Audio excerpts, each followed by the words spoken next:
Hello everyone, welcome to the session. बहुत से ऐसे एस्पिरेंट हैं जो आरबीआई ग्रेड बी एग्जाम को टारगेट करते हुए एसबीआई पीओ एग्जाम की भी साथ साथ प्रिपरेशन करते हैं।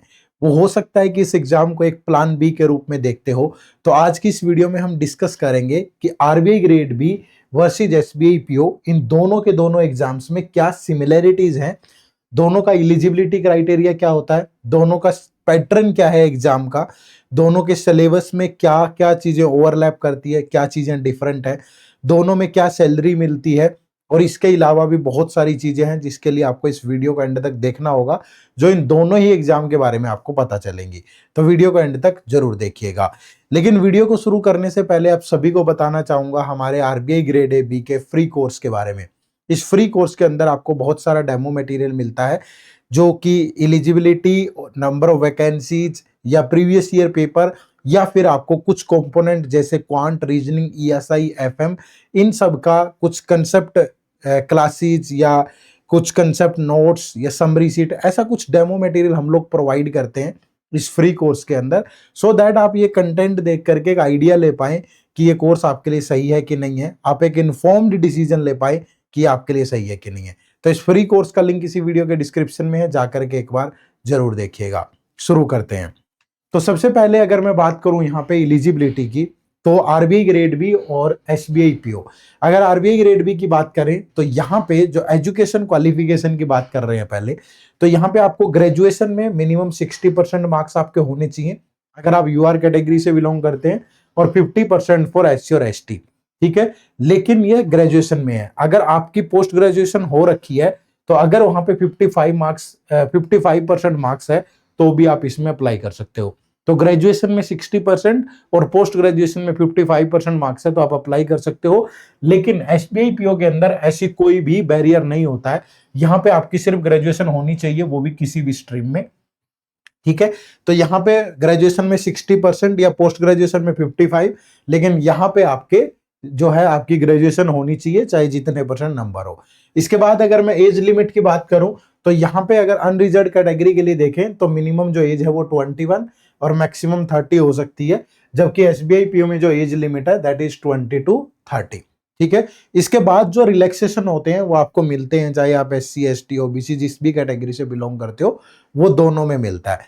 और यहाँ पे एक ये भी दिया गया होता है ऑप्शन कि employees of scheduled commercial banks और AIFI equivalent to their experience at officer level या excluding probation but maximum of 3 year, ये भी आपको मिलता है यहाँ पे। इसके अलावा जिन जिन लोगों की पीएचडी हो रखी होती है, वहां भी शायद 2 साल का या कुछ रिलैक्सेशन होता है। ठीक है, तो ये ध्यान रखिएगा, आरबीआई ग्रेड बी और यहाँ पे ये एसबीआई पीओ के अंदर।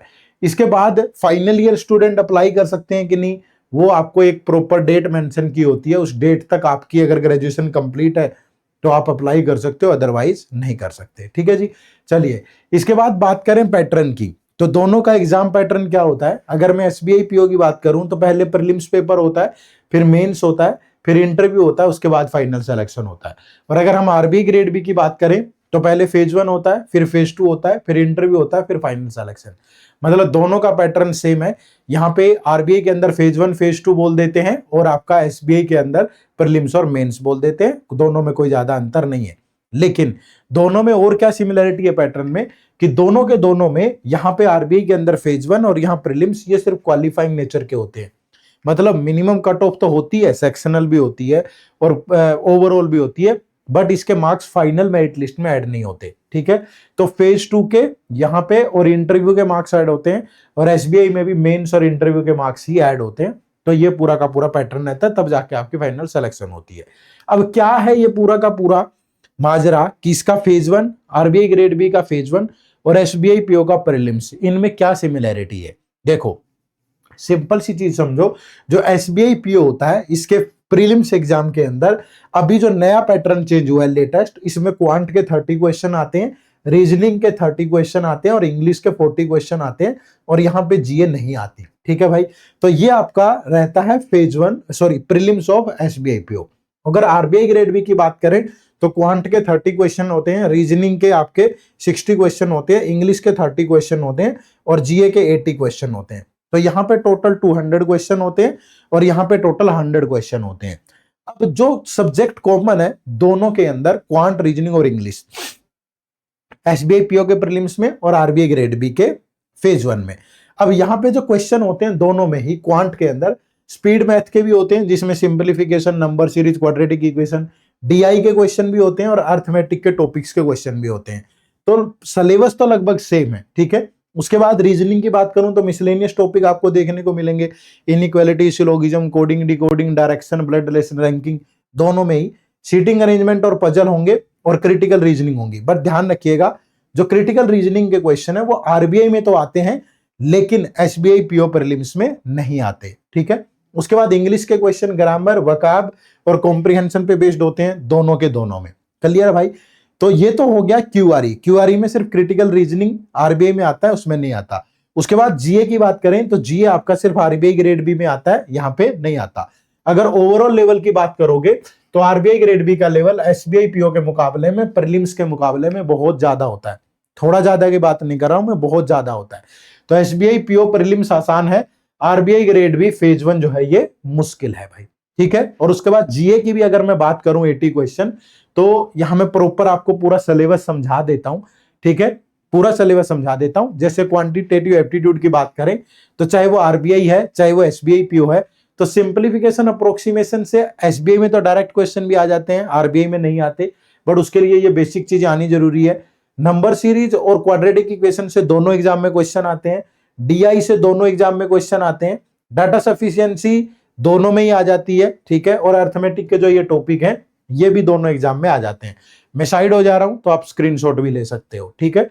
उसके बाद अगर मैं रीजनिंग की बात करूं तो यहां पे आप देखेंगे जो रीजनिंग है, जो आपका अल्फा न्यूमेरिक सीरीज दोनों में आता है, coding, decoding, machine input output जो है आरबीआई में आता है लेकिन एसबीआई पीओ प्रीलिम्स में नहीं आता, ठीक है। Syllogism, inequality, direction sense, blood relation, ranking, seating arrangement, puzzle और क्रिटिकल रीजनिंग, स्टेटमेंट वाले चैप्टर। तो यहां पे जो प्रीलिम्स में डिफरेंस है वो देख लो, क्योंकि आरबीआई के तो फेज 1 में ही आता है क्वांट रीजनिंग, मेंस में नहीं आता है।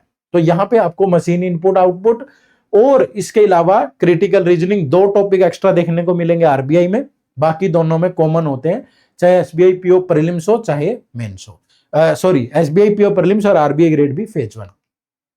इंग्लिश की बात करें तो ग्रामर, वोकैब और कॉम्प्रिहेंशन से क्वेश्चन होते हैं, दोनों में ही होते हैं, वो किसी भी फॉर्म में हो सकते हैं, cloze stretch, sentence correction, parajumble, fill in the blanks, reading comprehension, spotting error, तो इन सारे टॉपिक से क्वेश्चन रहता है। बट इसके लिए आपकी ग्रामर, वोकैब, कॉम्प्रिहेंशन अच्छा होना चाहिए। तो एसबीआई पीओ प्रीलिम्स में भी इन्हीं से आता है, आरबीआई ग्रेड बी फेज 1 में भी इन्हीं में से आता है, ठीक है। तो ये तो सिलेबस हो गया प्रीलिम्स का। तो एसबीआई में तो प्रीलिम्स में तीन ही सब्जेक्ट आते हैं, लेकिन जो फेज 1 आरबीआई का उसमें 3 सब्जेक्ट क्यूआरई, इसके अलावा जीए भी रहता है। और जीए में टोटल 80 क्वेश्चन होते हैं। उन 80 क्वेश्चन में 8 से 10 क्वेश्चन स्कीम से होते हैं, रिपोर्ट से 12 से 15 क्वेश्चन, आरबीआई नोटिफिकेशन 19 से 20, finance current affair 8 to 10, ESI current affair 8 to 10, और जो नॉर्मल करंट अफेयर है जीए के वो 15 to 18 और स्टैटिक के भी 5 to 7 क्वेश्चन होते हैं। तो टोटल मिलाकर के 80 क्वेश्चन बनते हैं। तो यहाँ पे 3-5 रूल क्या है कि पिछले जो लास्ट 3 मंथ है वो मोस्ट इंपोर्टेंट है, 5 मंथ अगर कर लोगे तो वो गुड हो जाएगा आपके लिए, ठीक है। चलो, तो ये तो हो गया आपका किसका, प्रीलिम्स का। तो प्रीलिम्स में तो पूरी सिमिलैरिटी है, लेकिन आरबीआई का लेवल फेज 1 का ज्यादा होता है, एसबीआई पीओ प्रीलिम्स का कम होता है, ठीक है। उसके बाद मेंस एग्जाम एसबीआई पीओ का। अब एसबीआई पीओ का जो मेंस एग्जाम है, इसमें देखो मेंस में रीजनिंग, कंप्यूटर एप्टीट्यूड, डीआई, जीए और इंग्लिश लैंग्वेज, ये सारी चीजें पूछी जाती है और साथ में एक डिस्क्रिप्टिव पेपर भी होता है। अब इसको भी अगर आप समझोगे तो यहां पे जो लेवल है ना, अगर आप एसबीआई पीओ मेंस के लिए प्रिपेयर कर लेते हो तो फिर आपका आरबीआई ग्रेड भी फेज 1 अपने आप हो जाता है, ठीक है। तो इसलिए आप जब भी दोनों एग्जाम को प्रिपेयर करो तो एसबीआई पीओ मेंस लेवल पे प्रिपेयर कर लो, फिर आपको आरबीआई ग्रेड बी फेज 1 की जरूरत नहीं है क्यूआरई की, ठीक है, वो यहीं पे अच्छे से हो जाएगा। अब यहाँ पे क्या क्या सिलेबस है ये भी समझ लो, और नंबर ऑफ क्वेश्चन, मार्क्स, ये sectional timing, sectional cut off, ये सारी चीजें आपके लिए जरूरी है, ये आपने देख ली होंगी। मैं इसके बारे में डिटेल में बता देता हूं। देखो मेंस में सिर्फ डीआई होता है, यहाँ पे अर्थमेटिक के टॉपिक से क्वेश्चन आते हैं, लेकिन मोस्टली हिस्सा डीआई का होता है, और डीआई भी मिक्स्ड, कैसलेट, रडार, अर्थमेटिक के टॉपिक पे न्यू पैटर्न बेस्ड। और नंबर सीरीज, क्वाड्रेटिक इक्वेशन के अगर क्वेश्चन होंगे तो वो लेंदी वाले होंगे। प्री के मुकाबले में मेंस का लेवल बिल्कुल लेवल अपार्ट है भाई, मेंस मुश्किल आता है, ध्यान रखिएगा। उसके बाद रीजनिंग की बात करें तो रीजनिंग में यहाँ पे रीजनिंग एंड कंप्यूटर एप्टीट्यूड हो जाता है, लेकिन कंप्यूटर से नाम मात्र का एक आध क्वेश्चन होता है, तो इसलिए इसको प्रिपेयर करने की जरूरत नहीं है। लेकिन अगर आप ये रीजनिंग प्रिपेयर कर लोगे तो आरबीआई ग्रेड भी फेज 1 की रीजनिंग भी अपने आप हो जाएगी। इसका इतना लेवल है, यहाँ पे सारे टॉपिक आ जाते हैं, मशीन इनपुट आउटपुट भी और क्रिटिकल रीजनिंग भी, ठीक है। उसके बाद इंग्लिश लैंग्वेज मेंस की बात करें अगर एसबीआई पीओ की, तो यहाँ पे अगर आप देखोगे तो टॉपिक तो वही रहते हैं, लेकिन इनका लेवल बहुत बढ़ जाता है, क्वेश्चन बहुत लेंदी हो जाते हैं, ठीक है, तो ये ध्यान रखिएगा। उसके बाद अगर जीए की बात करूं तो जो आरबीआई में जीए आती है वहां पे रिपोर्ट स्कीम इन सबसे ज्यादा सवाल आते हैं, लेकिन जो एसबीआई पीओ मेंस में जीए आती है उसमें करंट अफेयर ज्यादा रहता है, फाइनेंस से क्वेश्चन आते हैं, आरबीआई से क्वेश्चन आते हैं, बट करंट अफेयर ज्यादा रहता है। तो ये चीजें आपको यहां ध्यान रखनी है और ये टॉपिक्स हैं आपके, ठीक है जी। उसके बाद फिर एसबीआई पीओ मेंस में एक डिस्क्रिप्टिव पेपर भी होता है, और उस डिस्क्रिप्टिव पेपर के अंदर 4 क्वेश्चन है। एक होता है रिपोर्ट राइटिंग, ठीक है, एक होता है ईमेल राइटिंग, एक होता है सिचुएशन एनालिसिस, एक होता है ईमेल राइटिंग, ठीक है। तो रिपोर्ट, प्रेसी, ईमेल और सिचुएशन एनालिसिस 4 क्वेश्चन है। फिर से दोहरा रहा हूं, report, report writing, email writing, प्रेसी writing और सिचुएशन एनालिसिस, ये 4 क्वेश्चन होते हैं, जिसके लिए आपकी रीडिंग स्किल, राइटिंग स्किल और टाइपिंग स्किल सारी अच्छी होनी चाहिए। क्यों अच्छी होनी चाहिए? क्योंकि पेपर आपका ऑनलाइन है, तो आपको वहां पे टाइप करना है, ठीक है भाई। तो आपने ये समझा कि एसबीआई पीओ मेंस का जो पैटर्न है वो पूरा का पूरा क्या है। तो मैं आपको सलाह दूंगा कि अगर आप एसबीआई पीओ मेंस लेवल पे प्रिपेयर कर लेते हो तो QRE of RBI grade B phase 1 आपका बहुत अच्छा हो जाएगा। और इसके अलावा एसबीआई के अंदर भी जो डिस्क्रिप्टिव पेपर होता है, तो आपका एक डिस्क्रिप्टिव इंग्लिश का paper RBI grade B phase 2 में भी होता है, तो उसके लिए भी काफी हद तक आपकी प्रिपरेशन हो जाएगी, ऐसा आप मान सकते हो। दूसरा, अगर मैं जीए की बात करूं तो अगर आप एसबीआई पीओ मेंस के लिए जीए पढ़ते हो तो आरबीआई ग्रेड बी फेज 1 के लिए जो जीए आती है उसमें आपका 30% हिस्सा कवर हो जाएगा, 70 अलग से करना पड़ेगा, ठीक है भाई। तो ये यहां तक का एनालिसिस था। इसके बाद pattern of phase 2 of RBI grade B की अगर मैं बात करूं, अब ये पूरा हिस्सा अलग है, समझ रहे हो ना। जैसे दोनों के फेज 1 में, आरबीआई के फेज 1 में और एसबीआई पीओ के प्रीलिम्स में बड़ी सिमिलैरिटी है, और अगर आप एसबीआई का मेंस प्रिपेयर कर लेते हो तो आरबीआई ग्रेड बी फेज 1 अपने आप हो जाएगा भाई, समझ रहे हो। लेकिन यहां पे जो फेज 2 है आरबीआई ग्रेड बी का, ये बिल्कुल डिफरेंट है, इसका कोई लेना देना नहीं है एसबीआई के एग्जाम से। यहां पे सिर्फ एक ही चीज मैच करेगी आपकी, वो है इंग्लिश राइटिंग स्किल, क्योंकि यहाँ पे 100% ये डिस्क्रिप्टिव पेपर है जो कि एसबीआई पीओ मेंस में भी आता है, 100 मार्क्स का होता है, 90 मिनट मिलते हैं, 3 क्वेश्चन होगा, एक ऐसे राइटिंग होगा, एक रीडिंग कॉम्प्रिहेंशन और एक precis writing. But SBI PO mains का पैटर्न चेंज हो गया, तो पहले वहां ऐसे आता था, अब नहीं आता। पहले वहां कॉम्प्रिहेंशन तो आया ही नहीं कभी, पहले एक लेटर और एक ऐसे आता था, तो वहां पे वो बंद हो गया। अब वहां पे आती है प्रेसी writing, report writing, email writing और सिचुएशन एनालिसिस। तो यहां से सिर्फ प्रेसी राइटिंग दोनों में कॉमन होंगी, ऐसे राइटिंग और रीडिंग कॉम्प्रिहेंशन पे आपको यहाँ पे काम करना पड़ेगा। तो मैं बोलूंगा ये टोटली डिफरेंट है एसबीआई पीओ के एग्जाम से, अगर दोनों को आप कंपेयर कर रहे हो। अब देखो यहाँ पे पहला पेपर होगा इकोनॉमिक एंड सोशल इश्यू का, जिसमें 50% ऑब्जेक्टिव और 50 डिस्क्रिप्टिव होता है, दोनों टोटल 100 मार्क्स का होगा ये 50-50 का, और टाइमिंग और क्वेश्चन वगैरह यहाँ पे प्रॉपर दिए गए हैं, आप इसे ध्यान से पढ़ सकते हो। दूसरा पेपर फिर आपका इंग्लिश वाला होगा, जिसमें 3 क्वेश्चन होंगे, एसे राइटिंग, रीडिंग कॉम्प्रिहेंशन और प्रेसी राइटिंग। फिर आपका ये एक पेपर है फाइनेंस एंड मैनेजमेंट, ये भी 50% ऑब्जेक्टिव 50% डिस्क्रिप्टिव होता है, ठीक है, जिसमें कि आपके 50-50। ये पेपर 1 यहां भी लिखा है वहां भी, तो एक ये पेपर 2 होता है, ये पेपर शायद 1 होता है और ये पेपर 3 होता है, या ये 3 होता है ये 1 होता है, आप देख लेना, इसमें कोई ज्यादा वो नहीं है, प्रिपेयर करते हुए तो दोनों एक जैसे ही है, ठीक है। दोनों चाहे पहले ये कर लो वो कर लो, उससे कोई फर्क नहीं पड़ेगा, लेकिन एग्जाम में दोनों में से एक पहले होता है, फिर बीच में ये होता है, फिर दूसरा होता है। तो ये आपका 50% ऑब्जेक्टिव 50 डिस्क्रिप्टिव, दोनों के दोनों ईएसआई और एफएम दोनों ऐसे ही होते हैं। 50% ऑब्जेक्टिव जिसमें आपको ऑप्शन वाले क्वेश्चन मिलेंगे और 50% राइटिंग वाले डिस्क्रिप्टिव, ठीक है भाई। अब अगर इसके सिलेबस की बात करें, जैसे सबसे पहले ईएसआई की बात करूं मैं, इकोनॉमिक एंड सोशल इश्यू की, तो यहाँ 50% आपका ऑब्जेक्टिव होगा, लेकिन इसमें मोस्टली पार्ट करंट का रहता है, ठीक है। और यहाँ पे डिस्क्रिप्टिव 50 होगा, तो इसमें स्टैटिक 20 और करंट 30 रहता है। तो अगर ओवरऑल देखें तो स्टैटिक पार्ट 25% और करंट 75% है, ये आपका पूरा सिलेबस है जो कि नोटिफिकेशन में दिया होता है, ईएसआई, स्टैटिक, ऑब्जेक्टिव और डिस्क्रिप्टिव।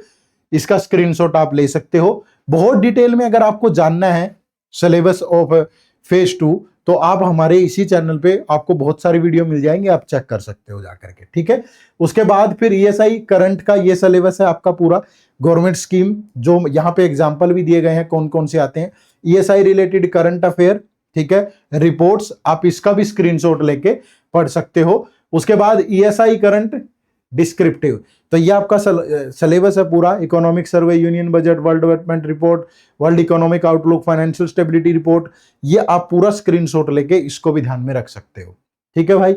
उसके बाद फिर मैं बात करूं एफएम, फाइनेंस एंड मैनेजमेंट, तो 50 मार्क्स मैनेजमेंट के होते हैं और 50 मार्क्स फाइनेंस के होते हैं। इसका एसबीआई से कोई लेना देना नहीं है, समझ रहे हो ना। एसबीआई में जीए में आता है, थोड़े ही क्वेश्चन होते हैं आरबीआई या फाइनेंस से रिलेटेड, बट ये बिल्कुल डिफरेंट गेम है पूरा, ठीक है। तो ये मैनेजमेंट का पूरा सिलेबस है भाई, ठीक है। ये टॉपिक आपके सामने लिखे हुए हैं, तो आप इसको भी, इसका भी स्क्रीनशॉट लेके ध्यान से पढ़ सकते हो बाद में। उसके बाद फाइनेंस की बात करूं तो फाइनेंस में फिर आप यहां पे देखोगे तो ऑब्जेक्टिव 25 मार्क्स है, डिस्क्रिप्टिव 25 मार्क्स है, ऐसे ही मैनेजमेंट भी अलग अलग होता है दोनों में। तो स्टैटिक के यहाँ 12 मार्क्स हैं और करंट के 13 मार्क्स हैं। यहाँ करंट थोड़ा ज्यादा आता है डिस्क्रिप्टिव में। तो अगर ओवरऑल देखेंगे फाइनेंस के अंदर तो 50% स्टैटिक और 50% करंट रहता है आपका, ठीक है। और ये फाइनेंस का सिलेबस है ऑब्जेक्टिव और डिस्क्रिप्टिव का, ये भी आप देख लीजिएगा। ये आपका ऑब्जेक्टिव का सिलेबस है पूरा का पूरा, ठीक है, और ये आपका डिस्क्रिप्टिव का सिलेबस है। तो एक बार इसका स्क्रीनशॉट ले लेना और आराम से देख लीजिएगा, ठीक है भाई। चलिए, तो उसके बाद जो एक पेपर और बचता है फेज 2 के अंदर, that is of descriptive English. और डिस्क्रिप्टिव इंग्लिश में आपसे क्या क्या चीजें पूछेगा अभी बताया भी था, रीडिंग कॉम्प्रिहेंशन, एक एसे राइटिंग और एक प्रेसी राइटिंग, ठीक है। तो एक एसे, एक प्रेसी और एक रीडिंग कॉम्प्रिहेंशन, ये आपको यहां से दिए जाते हैं, ठीक है भाई। तो ये आपका डिस्क्रिप्टिव इंग्लिश हो गया। तो हमने पूरा अच्छे तरीके से समझ लिया कि दोनों का पैटर्न क्या है। अगर मैं कंक्लूड करूं, देखो, अगर मैं पूरा कंक्लूड करूं तो अगर आप एसबीआई पीओ मेंस लेवल को प्रिपेयर कर लेते हो तो आरबीआई ग्रेड बी फेज 1 में क्यूआरई आपका हो जाता है कंप्लीट, और जो जीए वाला सेक्शन है वो 30% हो जाता है। ध्यान से सुन लीजिएगा, अगर आप एसबीआई पीओ मेंस लेवल पे प्रिपेयर कर लेते हो तो आपका RBI grade B phase 1 QRE complete और जीए का 30% हिस्सा हो जाता है। इसके अलावा आपको जो आरबीआई ग्रेड बी का फेज 2 एग्जाम है वो अलग से प्रिपेयर करना पड़ेगा, क्योंकि इसका एसबीआई के साथ कोई लेना देना नहीं है। और क्या है, एक ईएसआई, दूसरा फाइनेंस एंड मैनेजमेंट और तीसरा डिस्क्रिप्टिव इंग्लिश, वो भी मैंने डिटेल में आपको बता दिया, ठीक है जी। चलिए, उसके बाद अब डिफिकल्टी लेवल की बात करते हैं। डिफिकल्टी लेवल अगर आप देखोगे कि एसबीआई पीओ फेज 1 और phase 2, RBI grade B phase 1 और फेज 2, तो मैं यहां पे आपको बता दूं, जो फेज 1 है वो एसबीआई पीओ का मॉडरेट होता है, ठीक है, ध्यान रखना, मॉडरेट होता है। और आरबीआई ग्रेड बी का जो फेज 1 है वो डिफिकल्ट होता है, ठीक है, वो डिफिकल्ट है। बहुत सारे बच्चे यहां रुकते हैं। यहां लेवल थोड़ा सा इसके मुकाबले में हल्का होता है, काफी हल्का होता है, मतलब इसका 70% रहेगा, ये 60 to 70% इसके मुकाबले में फेज 1 प्रीलिम्स। फेज 2 की बात करें तो एसबीआई पीओ भी डिफिकल्ट होता है, ठीक है, और आपका जो आरबीआई ग्रेड बी है ये भी डिफिकल्ट होता है। दोनों ही डिफिकल्ट होते हैं भाई, ठीक है, अपनी अपनी जगह, क्योंकि यहाँ क्यूआरई बड़े बहुत अच्छे लेवल पे आएगा, समझ रहे हो ना, बहुत अच्छे लेवल पे आएगा। और यहाँ पे फिर अपना फाइनेंस मैनेजमेंट ईएसआई, इसका अपना रुतबा है। तो दोनों का मेंस अलग अलग है। लेकिन प्री की बात करें तो आरबीआई ग्रेड भी मुश्किल है, एसबीआई पीओ आरबीआई के मुकाबले में आसान है, लेकिन बैंक के अदर के मुकाबले में, आईबीपीएस, आरआरबी, उनके मुकाबले में मुश्किल है, ठीक है भाई। चलो, उसके बात करें नंबर ऑफ वैकेंसीज की, कि कब कितनी वैकेंसीज आई है। तो देखो, मैंने पिछले 4 साल का डाटा ही लिया है। तो और यहाँ पे जो आरबीआई ग्रेड बी की वैकेंसीज है ये कोई दूसरे वाली नहीं है, डीईएसएम या डीएस क्या होता है यार, इकोनॉमिक्स वाली, और वो नहीं है ये। नॉर्मली जो ग्रेड बी वाली वैकेंसीज हैं वो हैं ये, ठीक है। तो डीआईएसएम और वो वाली नहीं है, ठीक है। तो ग्रेड बी ऑफिसर यहाँ 270 है। 2021 में एसबीआई पीओ आए थे 2056।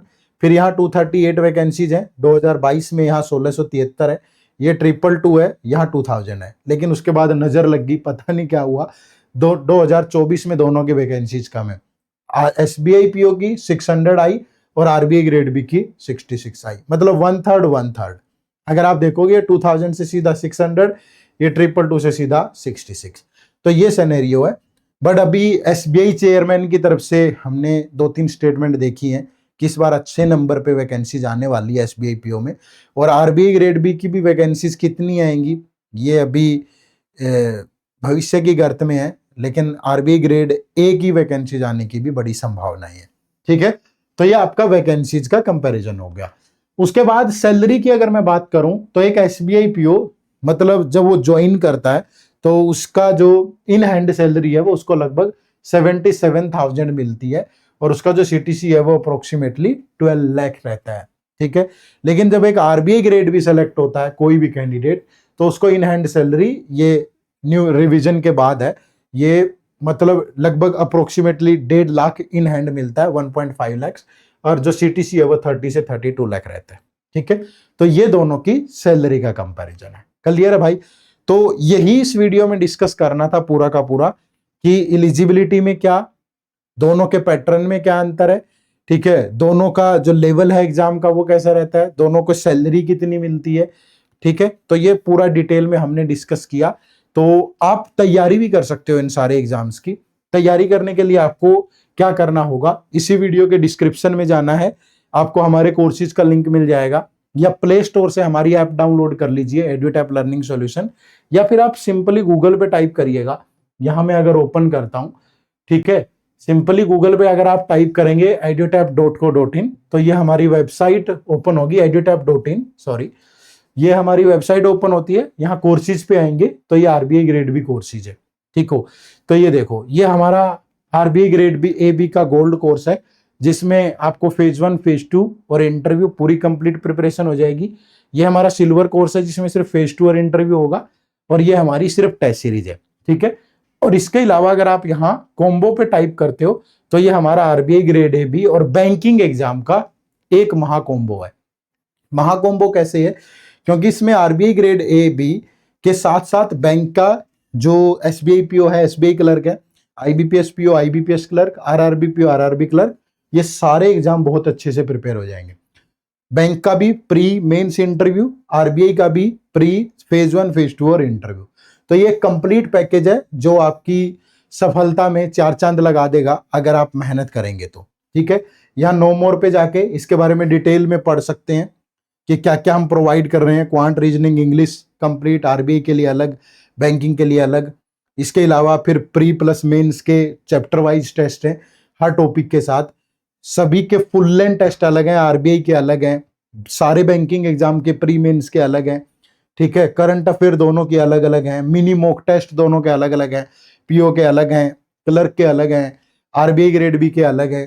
ठीक है, तो इसमें बहुत कुछ है, पूरा ईएसआई एफएम सब, और ये डेमो लेक्चर भी हैं, ये भी आप लगा के देख सकते हो, तो आपको पता चल जाएगा कि इस कोर्स में हमने कैसे पढ़ाया है।